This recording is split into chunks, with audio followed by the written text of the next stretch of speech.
फॅब्रिकमध्ये पहा किती साऱ्या टेक्स्टाईल दाखवतात. जो कोणता पीस आवडतो तुम्हाला फास्टमध्ये वाचता घ्यायचं आहे, मेसेज करायचं आहे. सुंदर सुंदर असे फुलर आणि पैठण मांडलेले आहेत. हे पहा ऑर्किडची बॉर्डर आहे. पूर्ण साडीला ऑर्किडची बॉर्डर आहे. एक सुंदर साडी असणार आहे. सुंदर सुंदर कलर्स आहेत. या फुलांमध्ये तुम्हाला फक्त 4 कलर्स भेटणार आहेत.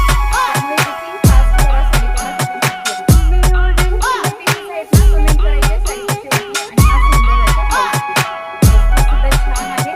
ब्लाउज पीस पण ऑर्किडची बॉर्डर तुम्हाला दिलेली आहे. यात कलर पहा हा सुंदर असा सुक्या मेहंदीचा कलर आहे. पहा खूप सुंदर मस्त कलर आहे. स्क्रीनशॉट घ्या, व्हॉट्सअपला मेसेज करा. पुढचा जाणार आहे तुम्हाला सी ब्ल्यू कलर. सुंदर असा सी ब्ल्यू कलर आणि लास्ट आहे यामध्ये मस्त असा ऑलिव्ह ग्रीन शेड. सुंदर असा ऑलिव्ह ग्रीन शेड. स्क्रीनशॉट घ्या, व्हॉट्सअपला मेसेज करा. खूप मस्त. आणि ही जी मी अंगावरती वेअर केलेली साडी आहे यातले सुद्धा कोणाला डिझाईन्स कलर पाहायचे असतील, डिझाईन सेमच असणार आहे, कलर पाहायचे असतील तर आपले पाठीमागे पुढे व्हिडिओ चेक करा, दाखवलेला आहे कलेक्शन. नक्कीच बुकिंग करा.